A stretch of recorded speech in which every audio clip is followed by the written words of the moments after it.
හරි අපි ඊළඟට කතා කරන්නේ 1983 මේකේ තුන්වෙනි ගාන.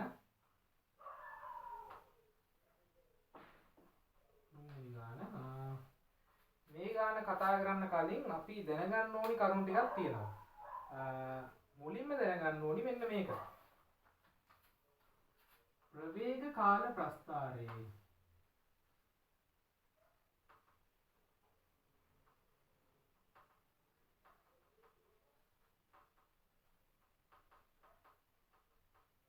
අනුක්‍රමණ.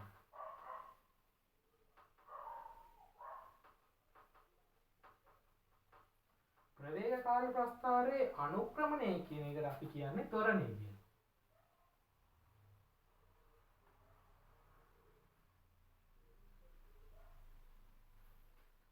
ඊළඟට විස්ථාපන කාල ප්‍රස්ථාරය.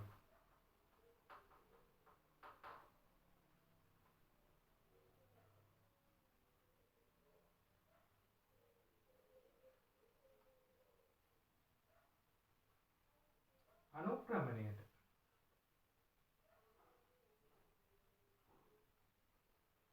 අපි කියනවා ප්‍රවේගය. ප්‍රවේග කාල ප්‍රස්ථාර අනුක්‍රමණය අපි කියනවා ත්වරණය කියලා. විස්ථාපන කාල ප්‍රස්ථාර අනුක්‍රමණය කියනවා අපි ප්‍රවේගය කියලා. එතකොට මේ කරුණු දෙකද ඔළුවේ තියාගන්න.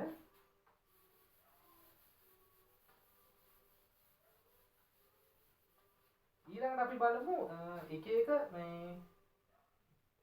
ප්‍රස්ථාර අඳින්නේ කොහොමද කියලා. එතකොට අපි පළවෙනි එක ගත්තොත් ඒ විශාලයි බිඳුව ප්‍රස්ථාරය අපි අඳින්නේ කොහොමද බලමු. ඒ විශාලයි බිඳුව ප්‍රස්ථාරය කියන්නේ මේක ත්වරණය.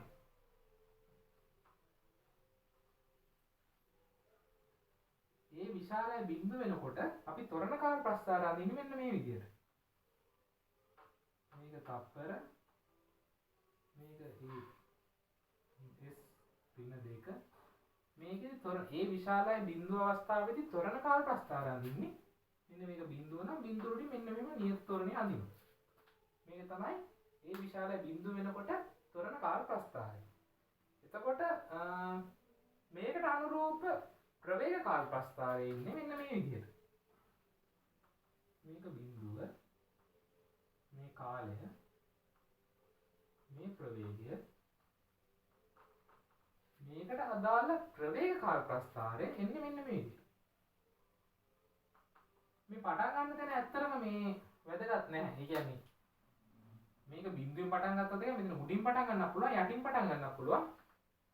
මේක ඒ පටන් ගන්න ස්ථානය වැදගත් නැහැ.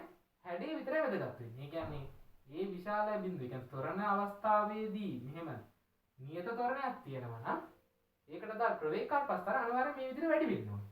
මේක මේ මෙහෙම ධනව වැඩි වුණත් මේ ඍණ පැත්තෙන් පටන් ගන්න වැඩි වුණත් බිඳුවෙන් පටන් ගන්න වැඩි වුණත් ඒ කිසිම අවුලක් නැහැ. හැඩේ විතරයි වැදගත් වෙන්නේ අනිවාර්යයෙන් වැඩි වෙන්න ඕනේ.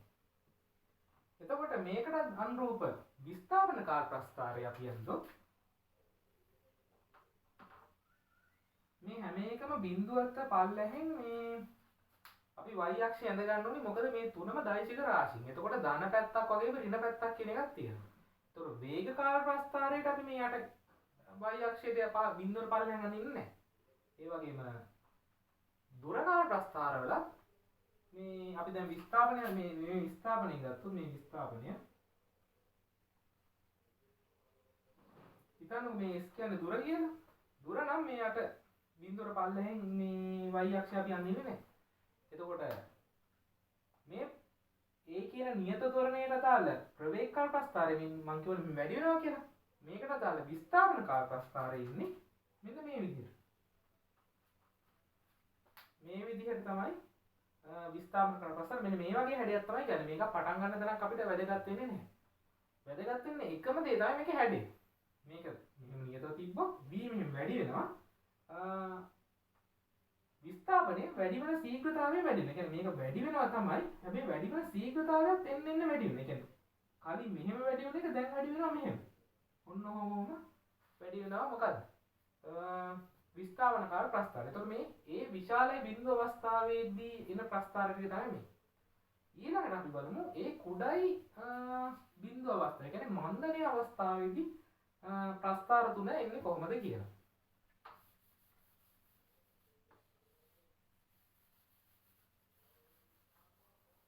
එතකොට ඒ කුඩයි බිඳුව ඒ කියන්නේ මේක මන්දනය.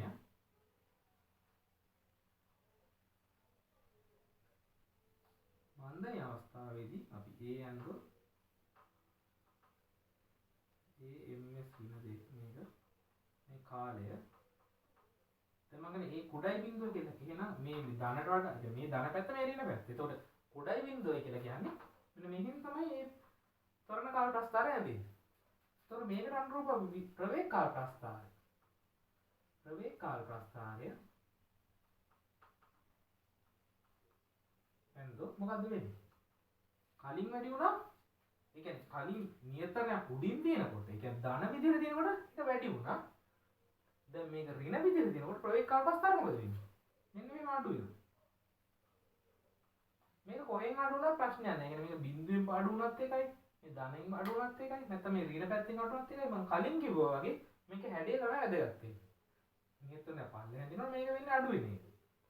ඊට පස්සේ අපි බලමු මේකට අදාළ විස්ථාපන කාල ප්‍රස්ථාරය කොහොමද එන්නේ කියලා.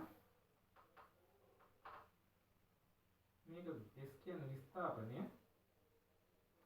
මේ T කාලය විස්ථාපන කාල ප්‍රස්ථාරය කොහොමද එන්නේ? විස්ථාපන කාල ප්‍රස්ථාරයනේ කලින් වැඩි වුණා මෙන්න මේ කියන වැඩි වෙන ශීඝ්‍රතාවය වැඩි වෙනවා. දැන් මොකද්ද? මේක අඩු වෙනවා. මෙන්න මේ හැඩය තමයි එන්නේ ඊළඟට. ඔන්න ඔය හැඩයෙන් තමයි දැන් අපි මේ මෙන්න මෙතන ගාලා අපි සලකන්නේ මෙන්න මේ හරියට. මේ හරියට සැලකුවොත් මොකද වෙන්නේ? විස්ථාපනය වැඩි වෙන ශීඝ්‍රතාවයෙන් කලින් මෙහෙම වැඩි වුණානේ. දැන් මොකද වෙන්නේ? ඒ කියන්නේ අනුක්‍රමණය එන්න අඩු වෙනවා. මේ අනුක්‍රමණය මේ ওই විදිහට බෑවුමක් තියෙනවා. ඒ බෑවුම එන්න අඩු වෙනවා. මෙන්න මේ වගේ හැඩයක් තමයි විස්ථාපන කාල ප්‍රස්ථාරයට එන්නේ. ඒක මේ කටපාඩම් කරගත්තොත් කමන්නේ කලින් තිබ්බ ප්‍රස්ථාර තුනයි මේ ප්‍රස්ථාර තුනයි මේ විශාලයි බිඳුව වෙනකොට තිබ්බ විදිහ අර විදිහ දැන් මේ කුඩයි බිඳුව මන්දනීය අවස්ථාවේදී ඒ මෙහෙම දිනකොට වීතින් මේ විදිහට අඩු වෙනවා. සහ විස්ථාපනය මෙන්න මේ විදිහට අනුක්‍රමණය එන්න අඩු වෙන විදිහට මේ විස්ථාපන කාල ප්‍රස්ථාරය යනවා. එතකොට ඒ තමයි ඒ මන්දනයක් තියෙන අවස්ථාවේදී අනුරූප ප්‍රවේග කාල, ත්වරණ කාල සහ විස්ථාපන කාල ප්‍රස්ථාර තුන. ඊට පස්සේ අපි බලමු ඒ සමානයි බිඳුව අවස්ථාවේදී ප්‍රස්ථාර තුන හැදෙන්නේ කොහොමද කියලා. ඒ සමානයි බිඳුව කියලා කියන්නේ ත්වරණයක් නැහැ කියන්නේ. ඒ සමානයි බිඳුව. ඒ සමානයි බිඳුව අවස්ථාවේදී මේ කොටස් තුනක් තියෙනවා. ඒ කියන්නේ ඒ සමානයි බිඳුව අවස්ථාවේදී විස්ථාපන කාල ප්‍රස්ථාර අඳින්න පුළුවන් ආකාර තුනක් තියෙනවා. පළවෙනි එක තමයි මෙන්න මේක.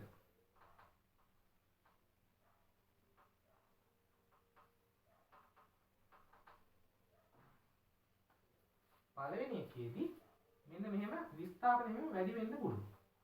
ඊළඟට වෙන්න පුළුවන්. ඊළඟට වෙන්න පුළුවන් මේක මෙන්න මේ විදිහට අඩු වෙන්න පුළුවන්.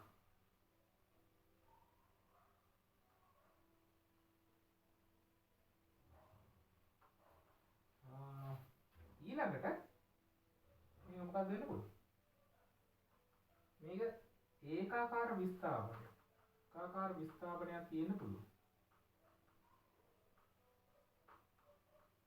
ඔන්න ඔය විදිහට ඒ සමානයි බිඳුව අවස්ථාවේදී විස්ථාපන කාල ප්‍රස්ථාර තුනක් වෙනවා. ඒතර මේ තුනට අදාළ ප්‍රවේග කාල ප්‍රස්ථාරය ඉන්න මෙන්න මේ විදිහට. විස්ථාපනය එන්න වැඩි වෙනවා කියලා කියන්නේ මොකද්ද වෙන්නේ? ඒ කියන්නේ විස්ථාපනය මෙන්න මේ විදිහට දැන් මම කියවනේ විස්ථාපන කාල ප්‍රස්ථාරයේ අනුක්‍රමණය ප්‍රවේගයක් කියලා. ඒතර මේකෙදි අනුක්‍රමණය නියතයි. අනුක්‍රමණය නියතයි කියන්නේ මොකද්ද? ප්‍රවේගය නියතයි කියන්නේ. ඒතර මේකට දාලා අපි ප්‍රවේග කාල ප්‍රස්ථාරය යනකොට නියත ප්‍රවේගයක් තියෙන ප්‍රස්ථාරයක් තමයි එන්නේ. ඇයි එහෙම වෙන්නේ? විස්ථාපන කාල ප්‍රස්ථාරයේ අනුක්‍රමණය තමයි ප්‍රවේගය කියන්නේ. එතකොට මේක නියත අනුක්‍රමණයක් තියෙන්නේ. එතකොට මොකද්ද වෙන්නේ? නියත අනුක්‍රමණයක් කියන්නේ ප්‍රවේගය නියතයක්. එතකොට මේ විදිහට නියත ප්‍රවේගයක් එනවා. ඊළඟට මොකද්ද වෙන්නේ? මෙතන තියෙන්නේ මොකද්ද? විස්ථාපන කාල මේක විස්ථාපන කාල ප්‍රස්ථාරය මේකෙදි මොකද්ද වෙන්නේ? අනුක්‍රමණය එකම අනුක්‍රමණය. කියන්නේ මේ කෝණය වෙනස් වෙන්නේ නැහැ මේ කෝණය. මේ x අක්ෂයක් හදන කෝණය. එතකොට මේක මොකද්ද වෙන්නේ? ප්‍රවේගය නියතයි. හැබැයි මෙතනදී මේ අනුක්‍රමණය ඍණ. මේ අතර තියනවා කියලා කියන්නේ අනුක්‍රමණය ඍණ. මේ පැත්තට අනුක්‍රමණය කියලා දාන්න. එතකොට අනුක්‍රමණය ධන නම් ප්‍රවේගය ධනයි. අනුක්‍රමණය ඍණ නම් ප්‍රවේගය ඍණයි. එතකොට මෙතනදී ප්‍රස්ථාරය එන්නේ මෙන්න මේ වගේ ප්‍රස්ථාරයක් තමයි එන්නේ.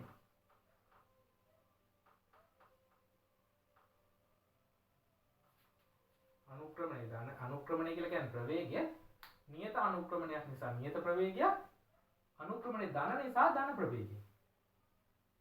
මේ පළවෙනි එක මේ දෙවෙනි එක ගත්තොත් විස්ථාපන කාල ප්‍රස්ථාර අනුක්‍රමණය කියන්නේ ප්‍රවේගය නියත අනුක්‍රමණය ඒ නිසා නියත ප්‍රවේගයක්. මෙතන බිඳුව මෙතනින් එන්නේ. මෙතන බිඳුව පල්ලෙන් තමයි v එක එන්නේ. මෙතන උඩ මෙතන පල්ලෙන්. එතකොට නියත අනුක්‍රමණය කියන්නේ නියත ප්‍රවේගයක්. එනම් ප්‍රවේගය නියත වෙන්න ඕනේ. අනුක්‍රමණය ඍණ අනුක්‍රමණය කියලා කියන්නේ ප්‍රවේගී ඍණ. එහෙනම් බිඳුව පල්ලෙන් තමයි මේකෙදි ප්‍රවේග කාල ප්‍රස්ථාරය හැදෙන්නේ. එතකොට මේක ගත්තොත් අනුක්‍රමණයක් නැහැ. අනුක්‍රමණය බිඳුවයි. අනුක්‍රමණය කියලා කියන්නේ x අක්ෂයත් එක්ක හදන කෝණයනේ. එතකොට මේ ප්‍රස්ථාරය මේ t අක්ෂයත් එක්ක හදන කෝණය බිඳුව. බිඳුව කියලා කියන්නේ අනුක්‍රමණය බිඳුවයි. අනුක්‍රමණය බිඳුව කියලා කියන්නේ ප්‍රවේගයේ බිඳුව. ප්‍රවේගයේ බිඳුව නිසා ඒකේට අදාළ ප්‍රවේග කාල ප්‍රස්ථාරය අපිට එන්නේ කොහොමද? මෙන්න මේ x අක්ෂය මේ t අක්ෂය දිගේ මෙන්න මෙහෙම තමයි ප්‍රවේගය එන්නේ. එතකොට මේ පළවෙනි එක මේ පළවෙනි එකට දාලා මෙන්න මේක මේ පළවෙනි එක මේ තියෙන දෙවෙනි එක ඔන්න ඔය දෙවෙනි එක මේ තමයි තුන්වෙනි එක. මේ අවස්ථා තුනට දාලා තමයි මේ හැම අවස්ථාවකටම ත්වරණය බිඳුව. එතකොට හැම වෙලාවෙම ත්වරණ කාල ප්‍රස්ථාරය දෙන්නේ මෙන්න මේ අන්තිමට අඳපු මේ වගේ විදිහට තමයි හැම එකටම ත්වරණ කාල ප්‍රස්ථාරය අඳින්න කිව්වොත් ඇඳින්නේ. එතකොට මේ විදිහට තමයි ප්‍රස්ථාර මේ අඳින්න පුළුවන් ඉන්නේ එක් අවස්ථාවට අනුරූපව. අපි දැන් මේකේ තියෙන විදිහට ගානට යනවා. මේ ප්‍රස්ථාර ටික කටපාඩම් කරගත්ත ප්‍රශ්නයක් නැහැ. මේක ගොඩක් වෙලාවට MCQ වලට මේක ඇත්තටම වටිනවා.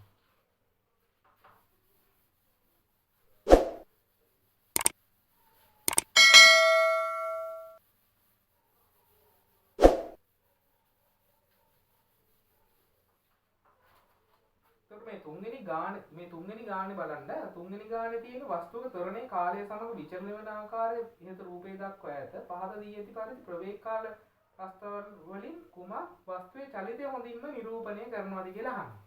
ඒතර පළවෙනියට තියෙන්නේ ඒ කියන එක යම් නියත ත්වරණයක් තියෙනවා. නියත ත්වරණයක් තියෙනකොට ප්‍රවේග කාල ප්‍රස්ථාරය කොහොමද අඳිනවද? නියත ත්වරණයක් තියෙනවා ප්‍රවේග කාල ප්‍රස්ථාරය අපි අඳින්නේ බිඳුව නම් v මේ අක්ෂ හරියට නම් කරන්න ඕනි. නියත ත්වරණයක් තියෙන ප්‍රවේග කාල ප්‍රස්ථාරය අපි අඳින්නේ ඔන්න ඔහොම අඳිනවා. මේක කොහෙන් පටන් ගත්තත් ඒක මම මේ දේශියට ධන පැත්තේ පටන් ගත්තා. එතකොට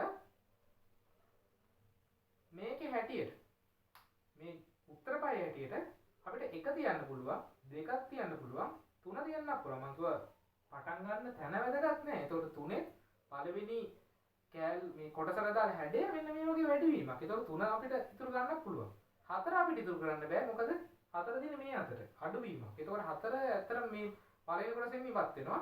පස්වෙනි එකත් අපිට තියන්න පුළුවන් නේද?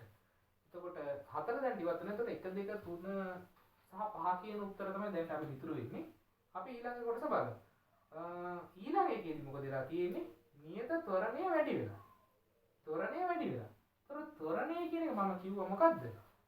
ත්වරණය කියලා කියන්නේ ප්‍රවේග කාල ප්‍රස්ථාරයේ අනුක්‍රමණය. එතකොට ත්වරණය වැඩි කියලා කියන්නේ ප්‍රවේග කාල ප්‍රස්ථාරයේ අනුක්‍රමණය වැඩි වෙනවා. එහෙනම් අනුක්‍රමණය වැඩි වෙනවා නම් මේ ප්‍රස්ථාරවලින් අපි බලන්න ඕනි දෙවෙනි කොටසේදී අනුක්‍රමණය පළවෙනි කොටසේ අනුක්‍රමණයට වඩා වැඩි ප්‍රස්ථාර මොනවාද කියලා.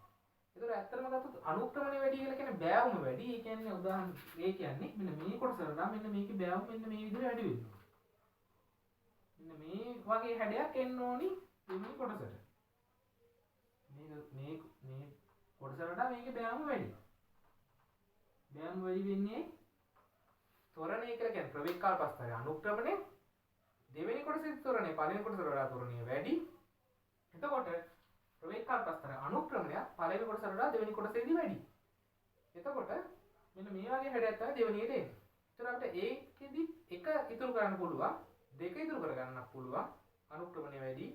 තුන ඉතුරු කර ගන්නත් පුළුවන්. මොකද තුනෙත් අනුක්‍රමණය වැඩි. හතර අපි කොහොමද අතහැරියා. පහ යන්න බලන්න. පහේදී දෙවෙනි කොටස තියෙන නියත ප්‍රවේගයක් විදිහට තමයි තියෙන්නේ. ඒතකොට පහ අපිට ඉවත් කරන්න වෙනවා. ඒතකොට අපිට දැන් උත්තර දැන් තියෙන්නේ 1 2 සහ 3 කියන උත්තර දුන්නා. ඊට පස්සේ මොකද්ද වෙන්නේ? ත්වරණය ඍණ වෙලා තියෙනවා. ත්වරණය ඍණ කියලා කියන්නේ මං කියව මන්දනයක්. මන්දනයක් වුණාම ප්‍රවේගය මොකද වෙන්නේ? ත්වරණය ඍණ කියලා කියන්නේ අනුක්‍රමණය දැන් ත්වරණය ඍණ කියලා කියන්නේ ප්‍රවේගකාල ප්‍රස්ථාරයේ අනුක්‍රමණය ඍණ වෙනවා කියන්නේ. අනුක්‍රමණය ඍණ එනවා නම් අනුක්‍රමණ ඍණ අනුක්‍රමණයක අපි හැඩය අරින්නේ කොහොමද? මෙන්න මේ විදිහ හැඩයක් තමයි එන්නේ. ඔන්න ඔය වගේ හැඩයක් තමයි ඍණ අනුක්‍රමණය හැඩය එන්නේ. ඒතකොට ත්වරණය ඍණ කියලා කියන්නේ ප්‍රවේගකාල ප්‍රස්ථාරයේ අනුක්‍රමණය ඍණ වෙනවා කියන එක. ඒතකොට අනුක්‍රමණය ඍණ නම් මෙන්න මේ විදිහ හැඩයක් තමයි එන්නේ. එතකොට අපිට ඒකෙදි 1 2 3 කියන තුනම තියන්න පුළුවන්. 4 5 දැන්ට අයින් වෙලා. එතකොට ඒ කොටසදී අපිට ඇත්තටම උත්තරයක් ඉවත් කරන්න විදියක් නැහැ. තුනේම තියෙන එකම හැඩයට. එතකොට අපි ඊළඟ කොටස ගත්තොත් හතරවෙනි කොටස ගත්තොත් හතරවෙනි කොටසේදී ඍණ ත්වරණය මොකක්ද වෙලා තියෙන්නේ? අඩු වෙලා තියෙනවා. ත්වරණය අඩුයි කියලා කියන්නේ ප්‍රවේගකාල ප්‍රස්ථාරයේ අනුක්‍රමණය අඩුයි කියන එක. ප්‍රවේගකාල ප්‍රස්ථාරයේ අනුක්‍රමණය අඩු වෙන්නේ මොකේද? දැන් තුනේ ගත්තොත් දැන් තුන්වෙනි උත්තරේ ගත්තොත් අනුක්‍රමණය ගොඩක් වැඩි වෙනවා. ප්‍රවේගකාල ප්‍රස්ථාරයේ අනුක්‍රමණය වැඩි වෙනවා. දැන් මම කියනවා අනුක්‍රමණය අඩු වෙන්න ඕන කියලා. අනුක්‍රමණය අඩුයි නම් මෙන්න මෙහෙම හැඩයක් එන්න ඕනේ. ඒ කියන්නේ බෑවුම අඩු වෙන්න ඕනේ. ඒක බෑවුම අඩු වෙන ඕන ඔහොම හැඩයක් තමයි එන්න ඕනේ. ඒතර තුන්වෙනි උත්තරේදී වෙලා තියෙන බෑවුම වැඩි වෙලා. එතකොට ඒක නෙමෙයි උත්තරේ. එතකොට පළවෙනි උත්තරේදී ඒක නිකන් අනිත් පැත්ත හැරිලා වගේ එකක් තමයි තියෙන්නේ. එතකොට මේ හැඩයට මෙන උත්තරේ තමයි එතකොට දෙවෙනි උත්තරේ විතර අපිට ඉතුරු වෙන්නේ. එතකොට මේකේ උත්තරේ වෙන්නේ දෙවෙනි උත්තරේ.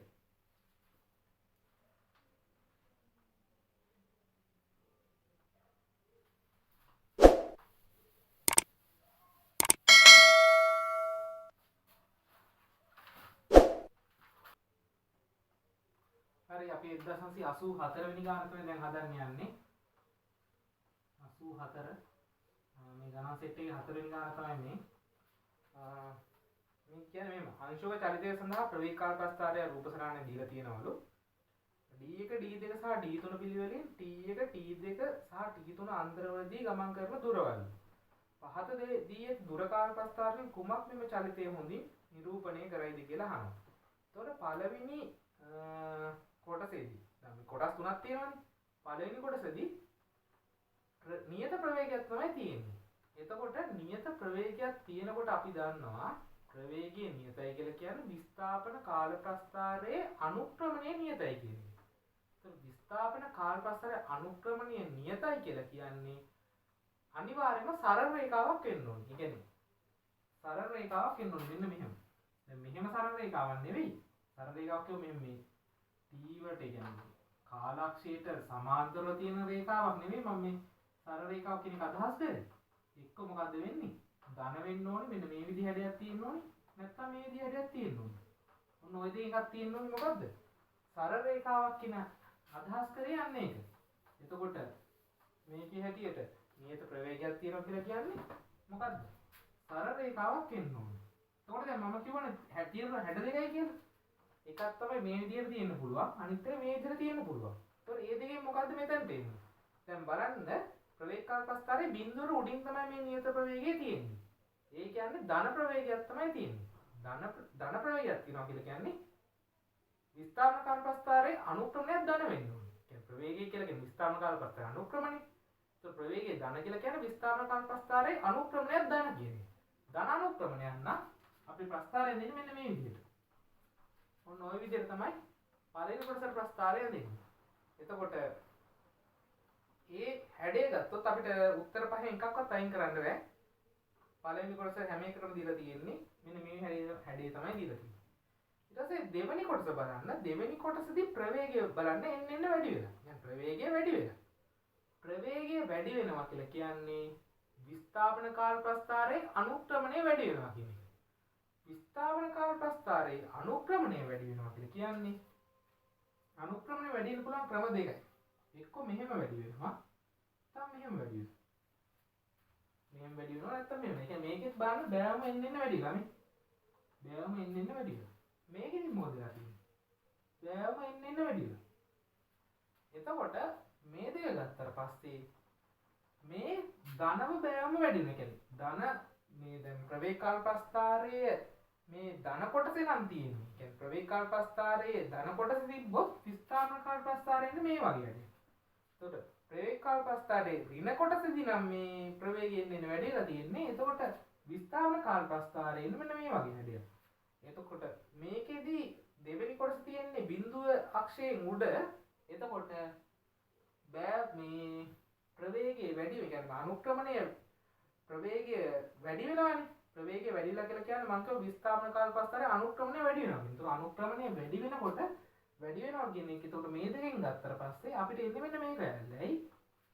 ධන මේ ප්‍රවේග කාල ප්‍රස්ථාරයේ ධන කොටසදී තමයි මේ ප්‍රවේගය වැඩි වෙලා තියෙන්නේ. ඒතකොට මේ කොටස නෙමෙයි ඇති වෙන්නේ මෙන්න මේක තමයි ඇති වෙන්නේ. ඒතකොට දෙවෙනි කොටසට අපිට එන්නේ මෙන්න මේ වගේ හැඩයක්. ඔන්න ඔහොම හැඩයක් තමයි දෙවෙනි කොටසට එන්නේ. එතකොට දැන් දෙවෙනි කොටස මේ වගේ හැඩයක් වුණොත් අයින් කරන්න පුළුවන් උත්තර තියනවාද බලන්න ඕනේ. දැන් පළවෙනි එක අයින් කරන්න බෑ. ඒක එහෙම තමයි තියෙන්නේ. දෙවෙනි එක අපිට අයින් කරන්න පුළුවන්. ඒකේ අනුක්‍රමණය එන්න අඩු වීමක් තමයි තියෙන්නේ. ඒක කොහොමවත් වෙන්න බෑ. අනුක්‍රමණය එන්න වැඩි වෙන්න ඕනේ. ඒතකොට බෑවම වැඩි වෙන්න ඕනේ. දැන් මේ බෑවම එන්න අඩු වෙලා. ඒතකොට දෙවෙනි එක අපිට අතාරින්න වෙනවා. තුන්වෙනි එක පුළුවන් අපිට තාම තියන්න. හතරවෙනි එක පුළුවන් තාම තියන්න. පස්වෙනි එක බෑ. පස්වෙනි එකේ අනුක්‍රමණය එන්න අඩු වෙලා. එතකොට අපිට දැන් උත්තර තියන්න පුළුවන් 1 3 සහ 4 කියන උත්තර තමයි අපිට තියන්න පුළුවන්. ඒතකොට ඊළඟ එක බලන්න. ඊළඟ එකේදී ප්‍රවේගයෙන් එන්න අඩු වෙලා ප්‍රවේගය අඩු වෙනවා කියලා කියන්නේ විස්ථාපන කාල ප්‍රස්ථාරයේ අනුක්‍රමණය අඩු වෙනවා කියන එක.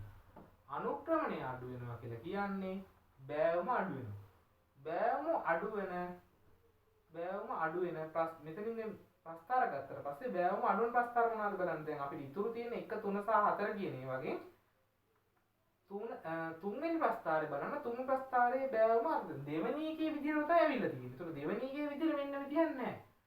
බෑවම එන්න අඩු වෙන්න ඕනේ. බෑවම එන්න අඩු වෙන්නේ 1 සහ 4 කියන ප්‍රස්ථාර දෙකේ විතරයි.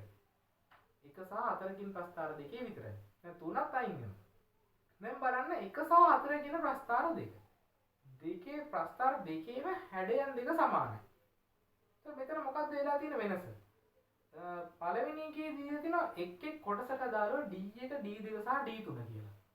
එතකොට හතරවෙනි ප්‍රස්ථාරය තියෙන්නේ එක් රේඛාවෙන් මාදින් වලට තමයි වගයන් දීලා තියෙන්නේ. මෙන්න මේ සීමාවටද මේ ප්‍රස්ථාරය ඉන්නේ මෙහෙම ඊළඟට තුන්වෙනි ප්‍රස්ථාරය ඉන්නේ ඔහම. තුන්වෙනි කොටසේ ඉන්නේ ඔහම.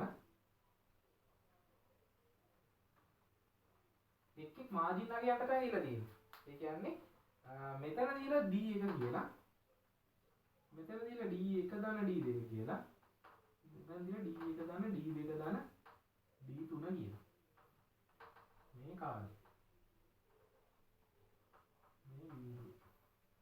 එතකොට දැන් මෙතන මේ පේපරේ මේ ඕගොල්ලෝ දිලා තියෙන රූපසරාණේ පොඩි අවුලක් තියෙනවා. දැන් T1 T2 T3 කොටස් වලින් මෙන්න මේ හරියම වගේ ඉඳලා තියෙන්නේ. මෙහෙම දිලා තියෙන ඇත්තට මේ වුණාට ඒක එහෙම නෙවෙයි වෙන්න ඕනි. මේක මෙතන මේ රූපසරාණ මෙතන ගද්දි වෙලා තියෙන පොඩි වැරද්දක් වෙලා තියෙන්නේ. T1 T2 T3 ගාණ යාවේ මෙන්න මේ විදිහට. මෙන්න මේ හරියන්ට නෑ දීලා තියෙන්නේ. හරිද? එතකොට දැන් T1 T2 T3 මේ යගේ යන්නාට පස්සේ අපිට D1 D2 D3 කියන එක මෙන්න මේ තනි කොටස් වලට දාන්න විදියක් නැහැ. අපි දැන් පළවෙනි එකත් ඇඳලා බලමු. පළවෙනි දීලා තියෙන උත්තරෙත් අපි යන්දොත් මොහොමනේ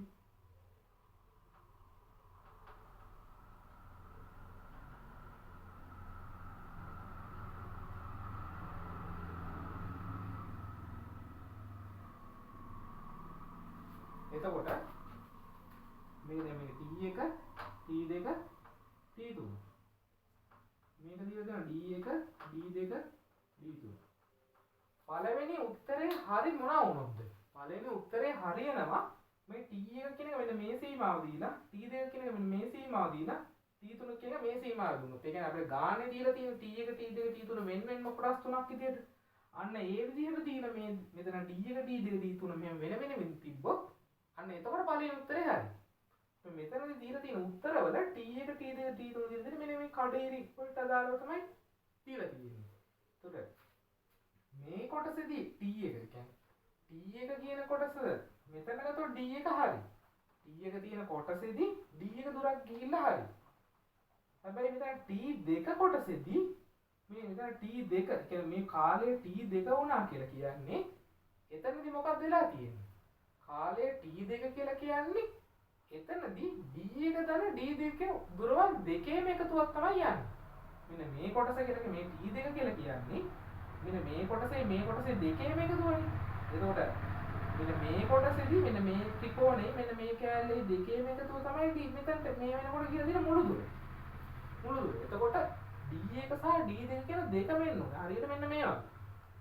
ඒතකොට T3 කියන්නේ මොකද? T3 කියලා කියන්නේ මෙන්න T3 කියන කාලය වෙනකොට මෙන්න මේ වගේ දුරකුත් ගිහිල්ලා මෙන්න මේ වගේ දුරකුත් ගිහිල්ලා මෙන්න මේ වගේ දුරකුත් ගිහිල්ලා. මේ කොටස් තුනේම එකතුවක් විදිහට තමයි T3 අවස්ථාවේදී ගිහිල්ලා තියෙන දුර දැක්වෙන්නේ. එතකොට පළවෙනි උත්තරේ වැරදි කියන එක අර පළවෙනි මේකෙන් අපිට කියන්න පුළුවන් මොකද? මෙතන T1 T2 T3 මෙන්න මේ මැදට ආවොත් මේ උත්තරේ හරි. ඒතකොට එහෙම නෙවෙයි නම් එහෙම නෙවෙයි තියෙන හින්දා මේ උත්තරේ වැරදි කියලා එතනින්ම ගන්නත් පුළුවන්. ඊට පස්සේ එතනින්ම අර ගන්න පුළුවන්. ඒක තව විදිහට තහවුරු කර ගන්නත් පුළුවන්. අර කලින් මං දැන් ටිකකට කලින් කිව්වා වගේ T1 කියලා වෙනකොට ගිහලා තියෙන දුර D1 ප්‍රමාණයක් තමයි. T2 වෙනකොට හැබැයි ගිහලා තියෙනවා මෙන්න මේ ත්‍රිකෝණේ මෙන්න මේ කෑල්ලේ කොටස් තියෙන දෙකේම එකතුවක් තමයි කියලා දෙනවා. D1 දන D2 කියන දෙකම එනවා. T3 වෙනකොට මේ කොටස් තුනේම එකතුවක දුරක් ගිහලා තියෙනවා මුළු දුර. ඒකට D1 දන D2 දන D3. එතකොට ඒ විදිහට ඒ අවස්ථා දෙකෙන්ම අපි සරපුවොත් අපිට උත්තරේ පළවෙනි එක අපිට අතාරින්න පුළුවන්. ඒක උත්තරේ ඉතුරු වෙන්නේ හතරවෙනි උත්තරේ තමයි මේකෙදි හතරවෙනි ප්‍රශ්නෙට උත්තරේ වෙන්නේ.